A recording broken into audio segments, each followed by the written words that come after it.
Pathanamthitta general ആശുപത്രിയിലെ OP ബ്ലോക്കിന് സമീപം സീലിംഗ് ഇളകി വീണു. രോഗികൾ കാത്തിരിക്കുന്നതിനടുത്താണ് സംഭവം. തലനാരിഴയ്ക്കാണ് അപകടം ഒഴിവായത്.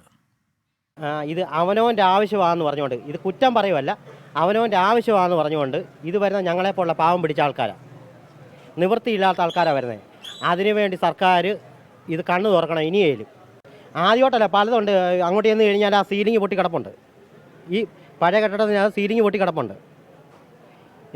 3 വർഷമായെന്ന് തോന്നുന്നു. കട്ടിലേന്ന് വീണൊരു ഗർഭിണി മരിച്ചതാണ് ഓപ്പറേഷൻ തിയേറ്ററിൻ്റെ അകത്ത്. അതിൻ്റെ റിപ്പോർട്ടൊക്കെ ഇവരൊക്കെ മുക്കിയതാണ്. ഇതൊക്കെ പരിശോധിച്ച് കഴിഞ്ഞാൽ ഇവിടുത്തെ ജില്ലാ കളക്ടറിനും ഇവിടുത്തെ അധികാരികളെല്ലാം അറിയാവുന്ന കാര്യമാണ്.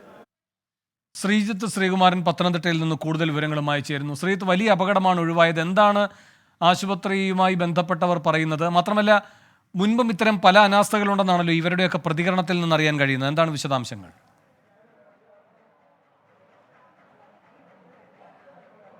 അതേ വേണു, മുൻപും സമാനമായ രീതിയിലുള്ള അനാസ്ഥകൾ ഉണ്ടായിട്ടുണ്ട് എന്ന് നാട്ടുകാരും അതുപോലെ തന്നെ ഇവിടെ വരുന്ന രോഗികളും ഒക്കെ പറയുന്നുണ്ട്. നമ്മൾ ആ ദൃശ്യങ്ങളാണ് നമ്മുടെ ക്യാമറമാൻ സഞ്ജയ് ഇക്ബാൽ പകർത്തുന്നത്. ഇതിന് തൊട്ടടുത്താണ് DYFIയുടെയും അതുപോലെ തന്നെ പോലീസിൻ്റെയും സേവാഭാരതിയുടെയും ഒക്കെ ശബരിമല സേവാ കേന്ദ്രം. നിരവധി ശബരിമല തീർത്ഥാടകർ അവരുടെ ആവശ്യങ്ങൾക്കായി വന്നു പോകുന്ന ഒരു മേഖലയാണ്. ശബരിമല വാർഡാണ് ഇവിടെ സ്ഥിതി ചെയ്യുന്നത്. ഇവിടെയാണ് OPയിലേക്കുള്ള ജനങ്ങൾ കാത്തിരിക്കുന്ന കേന്ദ്രം. അവരുടെ തൊട്ടടുത്ത മേഖലയാണ്. അത് പൂർണ്ണമായി ആ സീലിംഗ് ഇന്ന് രാവിലെ 8 മണിയോടുകൂടി മാറുകയാണ്. അപ്പോൾ നമ്മൾ ആ ദൃശ്യങ്ങളിൽ കാണുന്നത് പത്തനംതിട്ട CI ജിബുവിൻ്റെ നേതൃത്വത്തിലുള്ള പോലീസ് സംഘം ഇവിടെ എത്തി ഇവിടുത്തെ ഈ കസേരകൾ പൂർണ്ണമായി മാറ്റുന്നതാണ്. അതിനുപോലും ആശുപത്രിയിലെ അധികൃതരോ ജീവനക്കാരോ തയ്യാറായിട്ടുണ്ടായിരുന്നില്ല. എത്ര നേരം സംഭവിച്ചിട്ട് പോലും ആശുപത്രിയിലെ അധികൃതർ ഇതിൽ നിന്നൊന്ന് ആളുകളോട് മാറിയിരിക്കാൻ പോലും ഇവിടുത്തെ ആളുകൾ പറഞ്ഞിരുന്നില്ല എന്നാണ് പറയുന്നത്. ആരോഗ്യമന്ത്രിയുടെ ഓഫീസ് അടക്കം സ്ഥിതി ചെയ്യുന്ന തൊട്ടപ്പുറത്തെ മേഖല, അവരുടെ മണ്ഡലമാണ് ഈ ഒരു പ്രദേശം.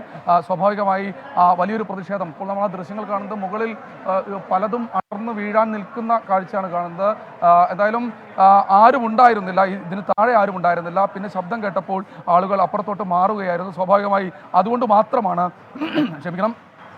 മാത്രമാണ് ഒരു വൻ അപകടം ഒഴിവായത് എന്നാണ് നാട്ടുകാർ പറയുന്നത്. എന്തായാലും വലിയ അമർഷം നാട്ടുകാർക്ക് ഇതിനകം തന്നെ ഉണ്ടായിട്ടുണ്ട്. ആളുകളെ ഇപ്പോൾ ഇവിടുന്ന് പൂർണ്ണമായി മാറ്റുന്ന ഈ OP ഇതിനടുത്തേക്ക് മാറ്റുന്ന കാഴ്ചയാണ് കാണുന്നത്. പത്തനംതിട്ട CI ആണ് ഇത്തരത്തിൽ ഇവിടെ അതിന് നേതൃത്വം നൽകുന്നത്. എന്തായാലും ഈ കരാറുകാരനെ വിളിച്ചു വരുത്തിയിട്ടുണ്ട്, വരാൻ ആവശ്യപ്പെട്ടിട്ടുണ്ടെന്ന് പറഞ്ഞ് 8 മണിക്ക് നടന്നാണ്.